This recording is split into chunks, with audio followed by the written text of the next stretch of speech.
Silakan duduk. Shalom. Ada sebuah kisah di firman Tuhan yang perlu kita telaah dan kita mengerti. Dan ini adalah sebuah pelajaran yang sangat-sangat luar biasa.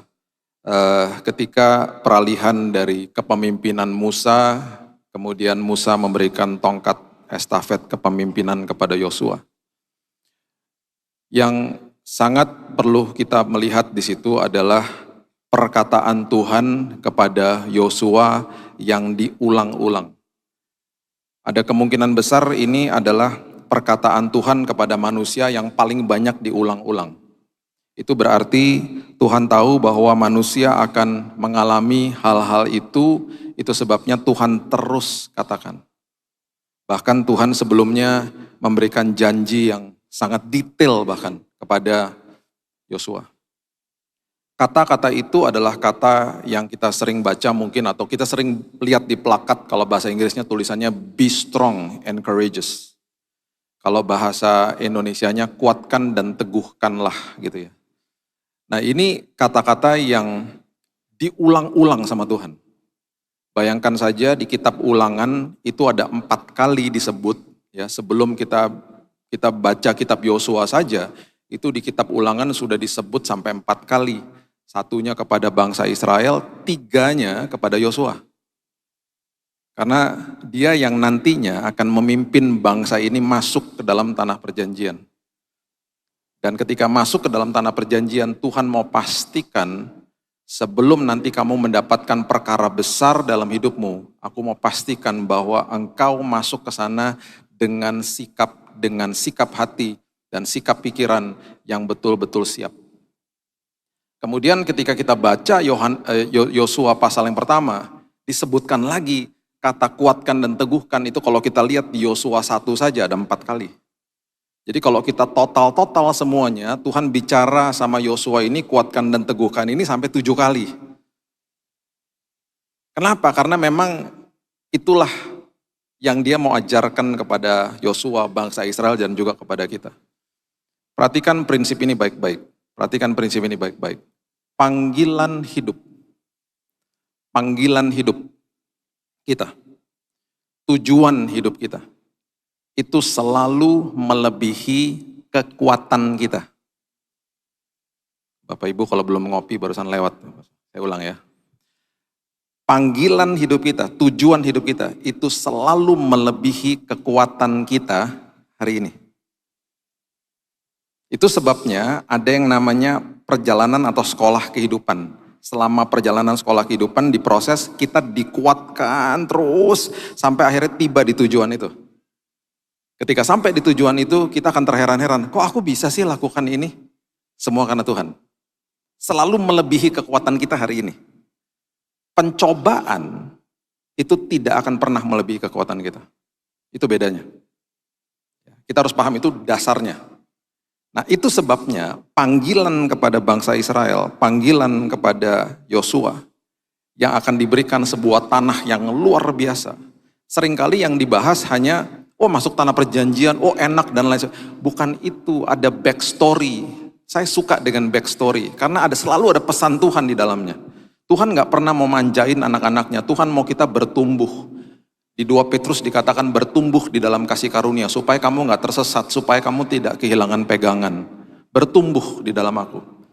Di dalam perjalanan bangsa Israel juga gitu. Tuhan mau bertumbuh, nanti kita lihat bukti-buktinya. Nah itu sebabnya ketika mendapatkan panggilan hidup, Tuhan tahu bahwa kita akan mengalami rintangan dan dibiarkan ada rintangan supaya kita makin kuat. Itu yang namanya mengerjakan keselamatan. Bukan working for, tapi working out. Bukan mengerjakan untuk mendapatkan keselamatan karena sudah diberikan, kita mengerjakan itu karena kita harus makin kuat dengan pertolongan Tuhan. Supaya kita otot rohaninya makin kuat dan makin kuat, itu maksudnya. Ya. Oke, coba lihat Yosua pasal yang pertama, ayat 1 sampai ayat yang kelima. Ini janji Tuhan kepada Yosua sebelum dia di kitab Yosua, sebelum dia kasih kata kuatkan dan teguhkan. Dikasih janjinya detail Bapak Ibu, detailnya luar biasa. Yosua 1 ayat 1. Sesudah Musa hamba Tuhan itu mati, berfirmanlah Tuhan kepada Yosua bin Nun abdi Musa itu demikian, hambaku Musa telah mati. Sebab itu bersiaplah sekarang, seberangilah sungai Yordan ini, engkau dan seluruh bangsa ini menuju negeri yang akan kuberikan kepada mereka, kepada orang Israel itu. Lihat ayat 3. Setiap tempat yang akan diinjak oleh telapak kakimu, kuberikan kepada kamu, seperti yang telah kujanjikan kepada Musa. Ini mulai sebuah pernyataan yang enak kedengarannya, yang kuinjak, nanti kau injakan itu, nanti kamu akan kuberikan gitu. Wah, kedengarannya luar biasa. Nah, ini kalau kita tarik ke belakang, bangsa Israel waktu dilepaskan dari Mesir, dilepaskan ya, secara fisik dilepaskan. Itu Alkitab dengan jelas, ada jalan shortcut sebenarnya, jalan pintas menuju tanah perjanjian. Tetapi mereka harus melewati bangsa Filistin. Itu sebabnya Tuhan tidak membiarkan mereka lewat sana, Tuhan tidak memimpin mereka lewat situ, karena ketika nanti mereka berperang lawan bangsa Filistin, mereka akan bersungut-sungut, karena mereka belum dewasa. Itu sebabnya mereka dibawa menuju perjalanan yang agak jauh. Ya agak jauhnya ya 40 tahun, agak jauh. Nah itu sebabnya ketika mereka masuk ke dalam perjalanan itu untuk mengeluarkan Mesir dari mereka. Mereka lepas dari Mesir, tetapi mereka belum dibebaskan dari Mesir gitu loh. Fisiknya dibebaskan, tetapi Mesirnya masih ada di sini. Membutuhkan waktu sekian lama untuk mengeluarkan paradigma lama gitu. Itu sebabnya waktu awal-awalnya semua dimanja, waktu berhadapan sama air laut merah, itu sama Tuhan mereka berdiri, lautnya dibelah. Waktu di zaman Yosua, makanya ayat 3 ini mengatakan, apa yang kau injak oleh telapak kakimu akan kuberikan kepadamu, itu beda. Karena mereka akan berhadapan lagi sama air yang sangat deras, sungai Yordan nantinya. Waktu mereka sampai di sungai Yordan, saya nggak punya waktu untuk bahas itu, mereka harus mencelupkan kakinya. Mereka bukan hanya diam saja kemudian sungainya terbelah, tidak. Mereka harus mencelupkan dulu, ada act of faith gitu, ada tindakan iman mencelupkan kaki baru airnya terbelah. Itu sangat deras airnya. Sampai terjadi seperti kayak bendungan-bendungan di ujungnya. Itu luar biasa sekali sebenarnya peristiwa itu. Ya. Nah, itu yang terjadi.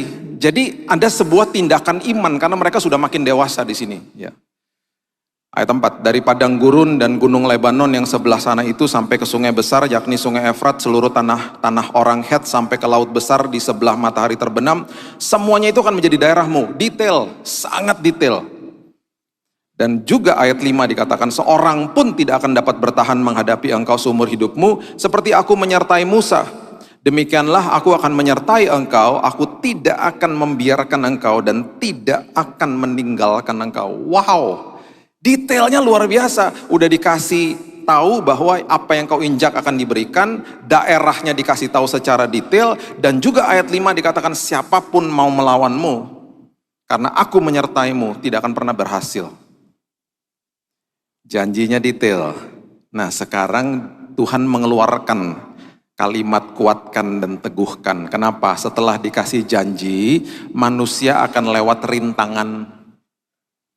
Waktu saya dikasih janji, mungkin Bapak Ibu nggak pernah dengar kesaksian ini karena kesaksian saya waktu saya sakit kan terlalu banyak layernya. 2 hari sebelum saya dapat diagnosa penyakit kanker, saya dibangunkan Tuhan jam 5 pagi dan ada suara dengan jelas mengatakan, I have stopped your leukemia. Saya sudah memberhentikan kanker darahmu. Aku hilangkan kanker darahmu. Tiba-tiba saya lihat ada sebuah kertas warna putih bersih. Ada tulisannya clean. Itu 2 hari sebelum dapat diagnosa. Jadi saya ingat sama kisah ini. Tuhan udah kasih janjinya, Bill, kamu akan lewati perjalanan yang sulit. Tapi pastikan kamu ingat perkataanku pagi hari ini. Jadi waktu dokternya bacakan kepada saya memang belum kasih tahu istri saya karena saya mau menguji apa yang Tuhan katakan kepada saya. Istri saya nangis, saya sedih dan kaget juga, tetapi juga terkonfirmasi gitu. Oh wow, 2 hari lalu berarti suara itu benar. Jadi antara kaget dan tidak, karena saya sudah tahu sebelumnya, dikasih tahu sama Tuhan pagi-pagi. Dan Tuhan katakan, aku sudah stop semuanya. Tetapi kan harus lewatin perjalanan yang sulit. Dan di dalam perjalanan yang sulit, seringkali saya lupa dengan kata-kata itu. Di dalam rintangan yang sulit, kita lupa sama janji Tuhan. Makanya Tuhan terus katakan, kuatkan dan teguhkan hatimu ya nak. Karena dia tahu sebentar lagi bangsa ini akan lewat sungai Yordan, tembok Yeriko, dan lain sebagainya. Mereka akan lewati rintangan. Walaupun janji sudah diberikan. Itu sebabnya yang pertama di ayat yang ke-6, firman Tuhan dengan sangat jelas mengatakan begini, ayat 6. Dikatakan begini, kuatkan dan teguhkanlah hatimu, ya. Sebab engkaulah yang akan memimpin bangsa ini. Memiliki negeri yang kujanjikan dengan bersumpah kepada nenek moyang mereka untuk diberikan kepada mereka. Hari ini, kita ini nggak mimpin bangsa. Hari ini kita memimpin diri kita sendiri. Pribadi yang paling sulit dikalahkan adalah diri sendiri. Iblis sudah dikalahkan, sulit ngalahin diri sendiri. Itu sebabnya waktu kita terima Yesus, waktu saya lahir baru tahun 98, yang lahir baru rohnya.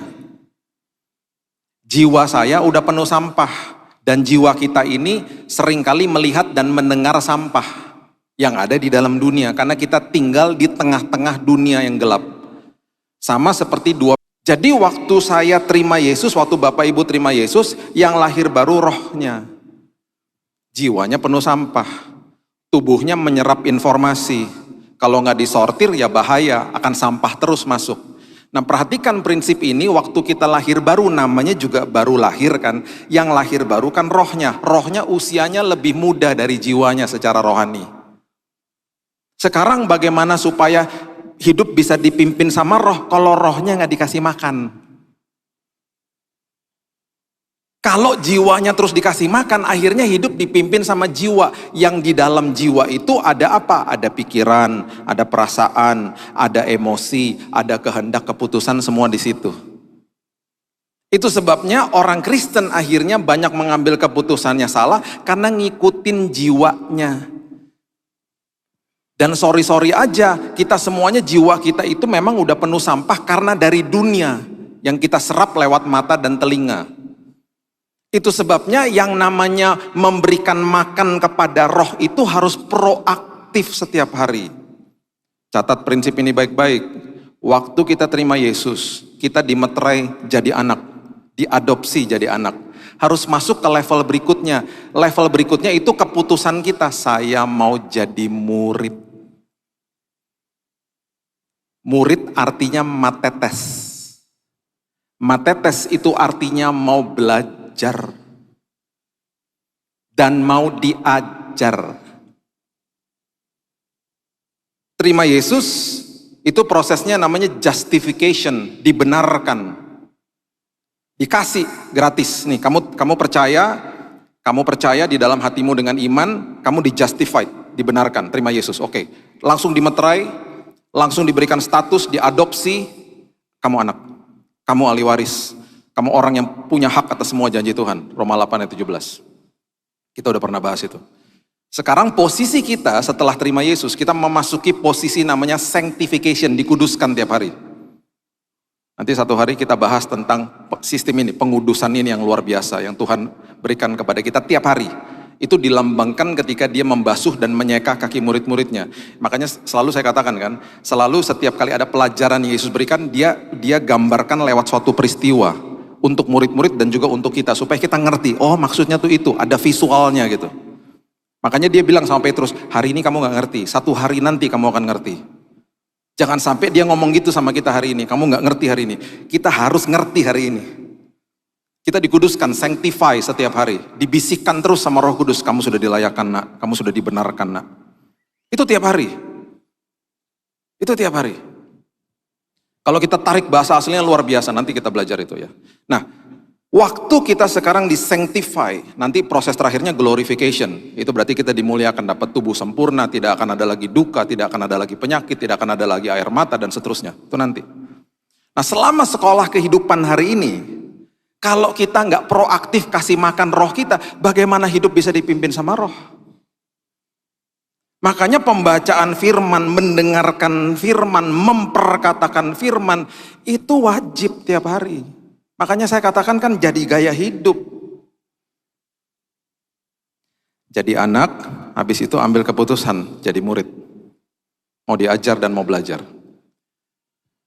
Kami di Yayasan Immanuel, kami ini melihat dan mendata lah minat baca dan lain sebagainya. Dan itu menjadi kesedihan kami karena kami bergerak di dalam toko buku retail dan juga ada publishing, ada penerbitan buku. Kira-kira mungkin 20 tahun yang lalu, kami mengeluarkan Alkitab sepanjang tahun untuk jemaat. Kami buatnya sangat teliti loh. Itu pun nggak dibaca. Bayangin coba. Itu makanan rohani loh. Makanan buat roh kita supaya bertumbuh. Sampai-sampai kita ada tim gitu ya yang ngerjain. Sampai-sampai ketika dibuka hari pertama, itu ada perjanjian lama, perjanjian baru, Amsal sama Mazmur, dikutip satu-satu, dibuat, dikemas sedemikian rupa sehingga dihitung semua kata-katanya supaya ketika dibaca hanya 20 menit. Hanya 20 menit satu hari. Nah, setelah 365 hari dibaca semuanya 20 menit itu, udah baca satu Alkitab. Dibaca? Tidak. Terus makin frustasi. Kita akhirnya ngomong apa? Kita meeting lagi berembuk. Ya udah deh, keluarin aja deh semua perkataan Yesus yang ditulis merah-merah itu. Mungkin ada yang nggak tahu ditulis merah-merah itu di Alkitab konvensional. Ketika dibuka perjanjian baru tuh ada cetakan merah-merah, itu berarti perkataan Yesus. Itu kita ambil, kita masukin satu buku, judulnya Kumpulan Perkataan Yesus. Dibaca? Tidak. Makanya dulu ketika baca Alkitab, ketika bawa Alkitab konvensional ke gereja, gak ada saingannya. Ayo buka ayat, kita buka, gak ada saingannya. Sekarang saingannya banyak, karena bukanya di HP. Pas lagi buka ayat, tiba-tiba ada notifikasi. Ya, siapa yang WhatsApp nih? Aduh, siapa nih yang kasih tahu? Banyak saingannya toh Alkitabnya. Matiin notifikasinya ya. Kalau kaum ibu tuh paling parah biasanya. Karena ibu-ibu tuh gak bisa silent HP. Jadi berkali-kali HP bunyi. Ting gitu. Satu hari ibunya panik. Dia keluarin dari tasnya. Dia pencet-pencet gak bisa. Mental HP-nya ke belakang. Kena kepala orang. Pernah lagi satu hari ibunya mau matikan HP-nya. Jadi saya tungguin aja. Saya biasanya bilang gini. Bu, bilang saya lagi khotbah kalau ada yang nyariin saya. Itu dikerubutin sama teman-temannya. 5 orang mau matikan HP-nya gak bisa. Ibu-ibu biasanya gaptek. Memerlukan orang multimedia datang baru bisa matiin. Jadi biasanya kalau ibadah kaum ibu ya, saya udah kasih tahu dari awal. Ayo coba lihat teman-temannya yang gak bisa silent HP-nya, tolong bantuin. Yang paling parah, diterima loh teleponnya. Tengah-tengah ibadah loh. Tengah-tengah penyampaian firman Tuhan. Ya, aku lagi ibadah, jangan ganggu ya. Pak Billy yang khotbah udah keras banget ngomongnya. Aku duduk aja deh, aku berdiri nungguin. Sampai diangkat, ya itu biasalah, itu ibu-ibu ya. Tapi ibu-ibu di sini nggak gitu pastinya. Ini di Jakarta. UNESCO ya, UNESCO. Apalagi dikerucutkan lagi untuk baca buku rohani. Buku rohani itu sekarang ya harganya 75, 100, 150 ribu. Itu lebih murah daripada kita pergi makan. Padahal banyak jawaban yang bisa kita baca dan terima di situ. Bayangin kalau satu buku ada 15 pasal, kita baca satu pasal paling cuma 30 hari. Cuma 30 menit, sorry. 30 menit per hari maksudnya. Itu kalau setengah bulan satu buku selesai. 1 bulan 2 buku kita baca. Dan itu pewahyuan yang Tuhan sudah berikan kepada sang penulisnya. Kita tinggal baca, tinggal belajar, beres. Dapat pewahyuan baru, dapat pelajaran baru, dapat makanan rohani, itu gak dibaca. 1 berbanding 1000 coba. Kemarin anak saya selalu ajarkan mereka baca. Jadi kemarin anak saya beli buku 4, saya bilang, masukin sosial media Kak. Biar teman-teman kamu pada lihat semuanya, bahwa di generasi kamu pun baca buku gitu. Sayang, akhirnya makanan rohaninya terbengkalai. Gak dapat makanan buat rohnya. Sayang. Dan akhirnya bagaimana bisa menguasai diri sendiri. Di tahun 1952, ada seorang bernama Florence Chadwick. Dia perenang maraton. Dia berenang dari Pulau Catalina, mau pergi ke pantai California. Pantainya California. Jadi kalau perenang maraton itu biasanya didampingin sama perahu-perahu di samping kanan kirinya lah. Nah di salah satu perahu itu ada mamanya yang terus menyemangati dia. Waktu saat itu belum ada Google Map, jadi mereka belum bisa tahu tuh jarak sampai ke pantai itu berapa lama lagi. Terus lihat di digital tuh kan belum ada. Jadi dia berenang. 41 kilo bagi perenang maraton nothing lah, biasa lah bagi mereka. Tiba-tiba ada kabut. Terus si Florence nanya, berapa lama lagi? Mereka nggak tahu. Udah semangat aja gitu. Dia lihat kabut, lama-lama dia nyerah karena dia nggak bisa lihat pantainya. Udah deh, aku naik aja katanya.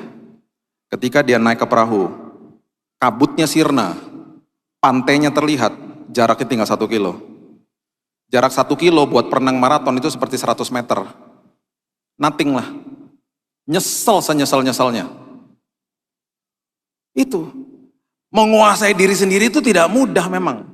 Makanya rohnya harus dikasih makan.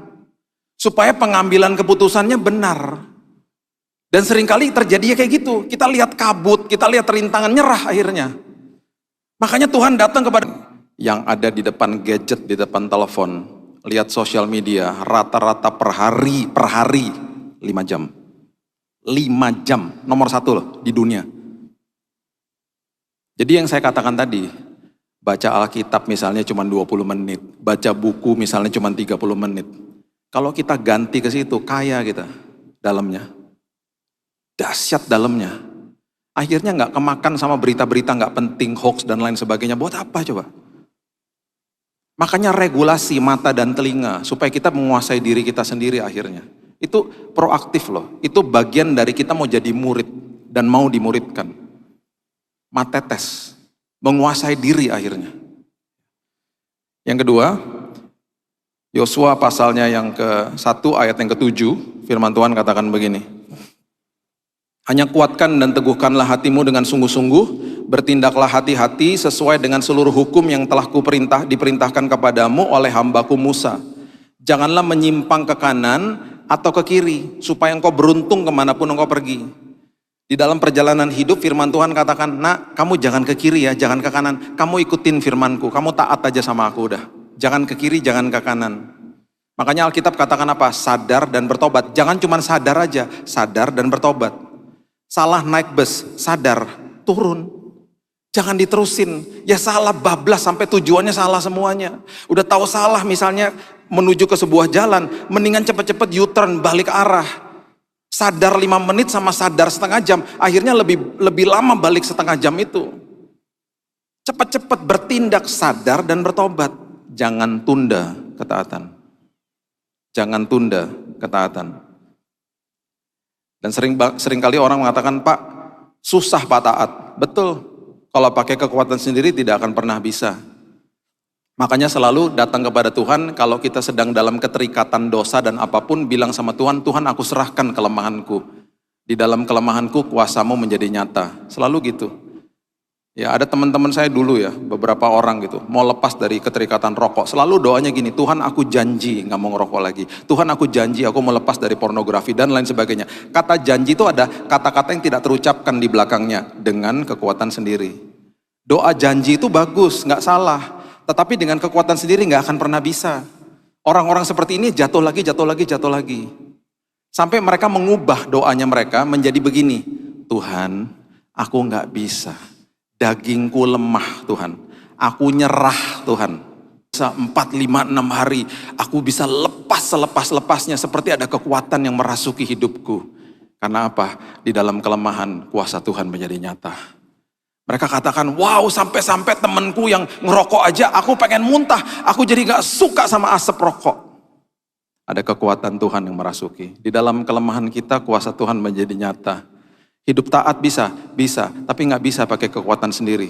Harus dengan kekuatan Tuhan. Sadar dan bertobat. Kasih tahu sama diri kita, aku sudah dibenarkan. Hidupku bait Allah. Dengan kekuatan Tuhan aku sanggup lepas dari semua keterikatan dosaku. Dan aku akan memberikan makan kepada rohku, supaya aku bisa mengendalikan diriku hari lepas hari. Yang ketiga, di ayat yang ke-8, firman Tuhan katakan, ini sangat luar biasa. Dia katakan kepada Yosua, kalau nanti kamu berhadapan sama rintangan, jangan ngeluh ya, jangan komplain ya. Karena kamu nggak tahu aku sedang kerja. Yang kamu lihat nanti adalah hal-hal yang tidak enak. Makanya dikatakan janganlah engkau lupa memperkatakan kitab Taurat ini, tetapi renungkan itu siang dan malam. Perkatakan dan renungkan supaya engkau jadinya bertindak hati-hati sesuai dengan segala yang tertulis di dalamnya. Sebab dengan demikian perjalananmu akan berhasil, engkau akan beruntung. Coba lihat Roma 10 ayat 8. Roma 10 ayat 8. Tetapi apakah katanya ini? Firman itu dekat kepadamu. Firman itu dekat kepadamu, yakni di dalam mulutmu dan di dalam hatimu. Firman itu di sini. Tapi akhirnya kita nggak bisa keluarkan firman dari mulut karena yang diisi sampah, karena input menentukan output. Kalau inputnya salah, mata sama telinga pintu gerbang hati nggak dijaga, outputnya kan lewat tindakan sama perkataan. Outputnya akhirnya tindakan dan perkataannya sampah juga. Tapi ketika yang masuk kebenaran firman, tindakan dan perkataan akhirnya firman. Itu yang namanya hidup dikuasai firman. Banyak orang tahu mengerti firman. Banyak hamba Tuhan mengerti firman. Pertanyaannya hidupnya dikuasai firman tidak? Itu aja. Di hari terakhir loh, Yosua tahu nih watak bangsa ini yang suka mengeluh dan bersungut-sungut. Bayangkan kalau mereka bersungut-sungut di hari terakhir, ada kemungkinan besar disuruh ngiterin lagi sama Tuhan, tambahin lagi 7 hari. Kan Tuhan begitu sama mereka waktu itu. Di hari terakhir, ya, coba lihat ya, Yosua 6 ayat 10, coba lihat. Yosua 6 ayat 10. Tetapi Yosua telah memerintahkan kepada bangsa itu demikian, janganlah bersorak dan janganlah perdengarkan suaramu. Itu hari terakhir loh, hari ke-7. Sepatah kata pun janganlah keluar dari mulutmu sampai pada hari aku mengatakan kepadamu bersoraklah, maka kamu harus bersorak. Dia tahu watak bangsanya. Dia tahu di hari terakhir ada kemungkinan besar mereka bersungut-sungut. Diam, jangan ngomong apa-apa loh. Jangan bersungut-sungut, ada kuasa di dalam perkataanmu. Hati-hati, seringkali orang tua kalau ngomong sama anaknya juga begitu. Kamu jangan nyebrang sembarangan, tabrak mobil lo nanti. Di rephrase dong kata-katanya. Kamu jangan nyebrang sembarangan nak, bahaya. Beda langsung, gak ngutuki anaknya. Kamu jangan naik-naik sembarangan, jatuh nanti kamu. Kita ngutukin anaknya. Kamu jangan naik-naik sembarangan nak, bahaya. Banyak anak-anak seperti itu jatuh, bahaya. Jangannya nak, kita gak ngutuki, di rephrase kata-katanya. Pakai hikmat Tuhan ngomongnya. Beda langsung. Makanya kan Yesus katakan di Matius 6 ayat 31, janganlah khawatir dan berkata, apakah yang aku makan, minum, dan pakai. Itu ngeluh soalnya. Aduh gimana ya, aduh gimana ya. Itu Yesus loh, jangan berkata. Karena kamu anak raja. Yosua ya, kalau nanti Bapak Ibu teruskan cerita ini ya, di rumah baca di Yosua 8. Itu ada gunung di situ, namanya Gerizim, dan gunung yang namanya Ebal. Gerizim dan Ebal. Itu waktu itu ya, ada 6 suku disuruh berdiri di Gerizim, di bukit atau gunung Gerizim, 6 suku lagi berdiri di gunung Ebal. Yang di Gerizim tuh suku-sukunya keren-keren, luar biasa di situ. Ada suku Yusuf, Benyamin, Isakar, ya, Yehuda, Simeon, Lewi, itu berdirinya di situ. Yang lain-lain berdiri di Ebal, Ruben dan lain sebagainya, dan Naftali itu di situ, 6 sama 6. Nah kemudian ini perintah daripada Musa di kitab Ulangan, disuruh nanti ketika kamu masuk ke dalam tanah perjanjian, baca hukum Taurat.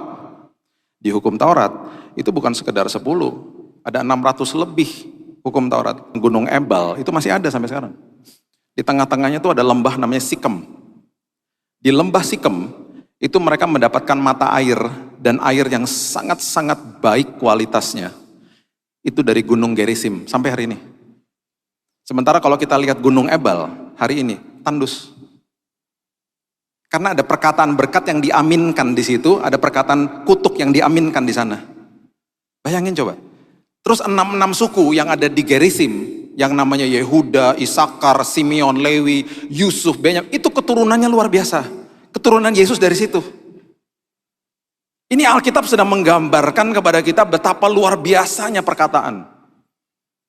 Dan hidup kalau dipimpin sama roh, akhirnya karena kita memperkatakan firman, kita percaya, hidup kita waktu kita berhadapan sama sebuah peristiwa yang harus melakukan tindakan, kita akhirnya merasa bahwa oh iya ya, dikuasai firman akhirnya. Ada hikmat Tuhan. Beberapa minggu lalu ya, mobil saya ditabrak motor. Tabrak itu betul-betul sangat keras. Jadi gini, saya mau mengambil jalur kiri. Jalur kiri karena ini jalur yang kanan ini harus belok kanan, saya salah jalur, jadi saya mau ambil jalur kiri. Waktu saya lihat kaca spion, itu mobil masih jauh, jalurnya kosong. Jadi saya pelan-pelan sekali. Pelan-pelan, cuma 5 km per jam mungkin. Pelannya luar biasa, masuk ke kiri. Lagi belok ke kiri gitu ya. Semua berhenti, saya lihat di spion. Mobilnya semua yang udah mulai mendekat pada berhenti, motor-motor berhenti. Karena memang jauh kok jaraknya. Tiba-tiba, blind spot, saya nggak tahu lah dari mana tuh datangnya itu motor. Tiba-tiba, kubrak. Sampai kaget. Jatuh, orangnya terpental hampir masuk got. Waktu saya buka kaca, saya lihat orangnya, oh itu teman-teman motor-motornya tuh pada marah-marah sama dia. Hati-hati dong, udah tahu mobil mau belok, gimana sih? Karena semuanya memang udah stop. Salahnya dia. Saya menepi juga. Hatinya dongkol, lagi mau pergi pelayanan, waktu udah pas-pasan. Saya keluar dari mobil. Disitulah saya merasa pimpinan Tuhan itu luar biasa. Kalau hidup dipimpin sama Roh, kesel hati saya.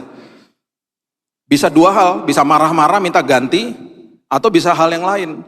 Saya bilang, Tuhan, firman-Mu memimpin mulut dan tindakanku sambil saya jalan. Tiba-tiba ini semua dipimpin sama Tuhan, bukan kuat dan gagah saya. Tiba-tiba saya bisa berlutut di depan itu orang karena dia tangannya kesakitan. Motornya aman, puji Tuhan. Tangannya bengkak karena jatuh. Saya duduk di sampingnya, di pinggir jalan ya. Mas, kenapa sih mas? Buru-buru. Mohon maaf pak. Saya tadi blank pak. Saya tadi kayak orang ketiduran pak. Saya padahal lihat bapak lu dari jauh pak. Saya udah mau stop, tiba-tiba saya ngeblank pak. Rupanya ketiduran. Kenapa mas? Saya kerja dari pagi pak, terus dia mulai nangis. Saya banyak tekanan pak. Tekanan apa mas? Tekanan ekonomi pak. Keluarga saya pak. Saya capek, saya kerja tiap hari pak. Itu hari Sabtu loh. Jadi hari Sabtu juga dia kerja. Saya udah keluar dari jam 6 pagi. Bapak kerja apa? Mas kerja apa? Itu pak, saya kurir pak. Itu barang di atas motor saya. Saya capek pak, saya letih pak. Tiba-tiba ada dorongan di dalam hati saya. Doakan dia. Mas, saya doain boleh? Dia bengong aja. Oh, boleh pak. Saya orang Nasrani, mas, saya doain ya. Di pinggir jalan. Orang pada kerumun. Saya angkat tangan. Tuhan, harus kasih uang sekarang. Udah cukup dong doain dia Tuhan. Aku juga gak marah-marah nih. Kasih uang Bill. Selesai doa, saya ke mobil, saya ambil uang, saya kasih ke dia. Ditolaklah sama dia.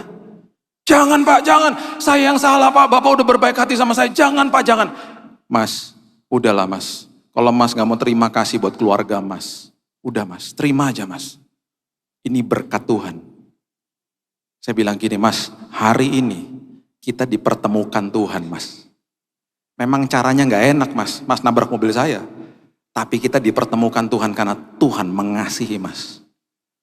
Dan Tuhan mengirim saya untuk doain mas. Dan dalam hati saya juga, Tuhan terima kasih. Saya juga diajarkan sesuatu sama Tuhan. Belajar bertindak pakai hikmat Tuhan, dikuasai firman. Habis itu saya bilang gini, gak mau rugi dong. Mas, nama saya Billy Lantang mas. Banyak video-video saya mas. Nonton ya mas. Supaya mas gak stres. Tunggu pak, saya tulis dulu pak. Nonton ya mas. Supaya mas diberkati dan mas hidupnya tidak stres karena ada Tuhan yang mengasihi mas. Saya pergi dari situ hati saya bahagia. Bahagia. Dan waktu saya pulang saya kasih tahu istri saya, dia bilang, loh kamu kok senyum-senyum ngomongnya mobil ketabrak, mobilnya penyok. Gak apa-apa, itu barang fana. Yang tadi saya jumpai itu adalah jiwa yang sangat berharga di mata Tuhan. Nanti kita. Yang terakhir, di ayat yang ke-10, di ayat yang ke-9 maksud saya, firman Tuhan mengatakan begini. Bukankah telah kuperintahkan kepadamu, kuatkan dan teguhkanlah hatimu. Ya, dikeluarkan lagi kata-kata ini sama Tuhan terus. Jangan kecut dan tawar hati, sebab Tuhan Allahmu menyertai engkau kemanapun engkau pergi. Jangan kecut, jangan tawar hati. Pastikan gini, sakit hati itu normal Bapak Ibu. Kita bisa disakiti sama siapa aja. Pastikan jangan kepahitan. Sakit hati itu normal. Kita kalau jatuh juga fisik kita sakit. Sakit hati itu kan kita gak bisa kontrol. Sakit hatinya. disakiti sama orang lain, kita nggak bisa kontrol. Pastikan jangan kepahitan, pastikan ambil keputusan untuk sabar. Ambil keputusan untuk murah hati, karena kasih adalah keputusan, bukan perasaan. Makanya dimulai dengan kasih itu sabar. Sabar keputusan, lawan daripada sabar yaitu tidak sabar. Tidak sabar itu adalah perasaan. Ambil keputusan. Ya, jangan kecut dan tawar hati. Kecut itu kepahitan, tawar hati itu adalah orang-orang yang sudah sakit akhirnya hidupnya jadi numb gitu, kayak nggak mau ngerasain apa-apa. Kayak jalan dalam kehidupan itu kayak terserahlah mau ngapain. Jadi kayak begitu. Ingat, jangan bawa excess luggage ekstra dari masa lalu. Kita kalau bawa bagasi kelebihan di charge loh sama pesawatnya. Karena pesawatnya sudah punya kuota buat bensinnya itu ya untuk beratnya sekian. Jadi kalau sampai ekstra kita yang bayar bensinnya, kita di charge. Dan biasanya kalau kita bawa luggage atau bagasi kebanyakan, yang repot tuh orang-orang yang traveling sama kita. Mereka ikut marah-marahnya kita, kena cepat tersinggungnya kita. Gitu loh. Itu bagasi dari masa lalu. Jangan dibawa. Karena Tuhan mau bawa kita ke dalam tanah perjanjian, itu ditinggalin. Ya, itu sebabnya yang terakhir begini. Yosua pasal yang kelima, ayat 8 dan 9, dan 11 dan 12. Ini mengatakan begini, 8 dan 9 katakan begini, Yosua 5. Setelah seluruh bangsa itu selesai disunat, maka tinggallah mereka di tempatnya masing-masing di perkemahan itu sampai mereka sembuh. Yang disunat ini generasi berikutnya Bapak Ibu, yang orang tuanya nggak boleh masuk, karena masih punya paradigma Mesir. Kalau masuk tanah perjanjian nggak boleh ada paradigma lama. Ya. Sunat itu adalah lambang dari penyertaan Tuhan dan juga lambang dari penanggalan paradigma lama. Ya, dan berfirmanlah Tuhan kepada Yosua, hari ini telah kuhapuskan, perhatikan ini, kuhapuskan celah Mesir daripadamu. Itulah sebabnya nama tempat itu disebut Gilgal sampai sekarang. Ini luar biasa ayat ini. Ya, ayat 11 dan 12 coba lihat, ayat terakhir ini. Ini luar biasa ayat ini. Perhatikan kalimat ini. Lalu pada hari sesudah Paskah mereka makan hasil negeri itu, yakni roti tidak beragi dan bertih gandum pada hari itu juga.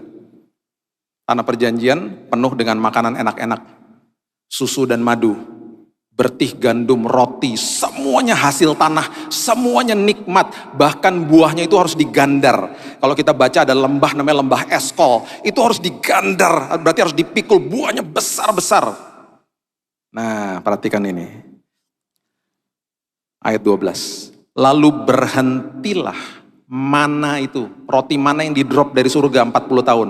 Lalu berhentilah manja-manjanya Tuhan. Lalu berhentilah sebuah musim yang merupakan bayi rohani. Itu maksudnya gitu. Berhentilah mana itu pada keesokan harinya setelah mereka makan hasil negeri itu. Jadi orang Israel tidak beroleh mana lagi, tetapi dalam tahun itu mereka makan hasil yang dihasilkan tanah Kanaan. Kita akan dibawa ke dalam tanah perjanjian kita. Di dalam tanah perjanjian gak dimanja-manja lagi sama Tuhan. Kita mengelola kehidupan dan bersama dengan Tuhan bermitra menghasilkan perkara besar dalam hidup. Kita menikmati susu dan madu, itu bukan karena di drop dari surga, itu karena kita bermitra sama Tuhan. Dan itu akhirnya menjadi sesuatu yang luar biasa dalam hidup mereka saat itu. Pengelolaan terjadi, paradigma Mesir ditinggalkan. Tiba saatnya kita akan mendapatkan kesempatan untuk memberikan persembahan. Mari kembali lagi saya ajak untuk kita tundukkan kepala bersama. Buat firman Tuhan yang meneguhkan hidup kami. Terima kasih Tuhan buat firman Tuhan yang tiada habisnya memberikan pewahyuan bagi kami. Firman-Mu begitu indah, firman-Mu begitu luar biasa. Kami jadi luar biasa karena Tuhan luar biasa. Kami jadi dahsyat karena Tuhan kami dahsyat. Itu sebabnya Tuhan, ini makanan rohani kami. Supaya kami mengambil ini belajar hari lepas hari. Supaya ketika roh kami diberi makan, roh kami menjadi kuat. Dan hidup kami dipimpin sama roh. Akhirnya kami bisa mengendalikan diri kami dengan kekuatan Tuhan. Bukan dengan kekuatan kami. Dan kami Tuhan mau deklarasi firman Tuhan. Merenungkan firman siang dan malam. Hidup kami dikuasai firman. Dan terlebih lagi Tuhan, masa lalu kami sudah kami tinggalkan. Kami tidak mau kecut dan tawar hati. Karena ada perkara indah menanti di depan kami. Terima kasih Bapa di surga, terima kasih Bapa yang baik. Kami sudah terima firman kebenaran, dan sekarang hari ini kami akan jadi pelaku-pelakunya, karena Tuhan sudah mengatakan, kuatkan dan teguhkan hatimu. Terima kasih Tuhan. Di dalam nama Tuhan Yesus, kami berdoa dan mengucap syukur, kita sama-sama katakan, amin. God bless you.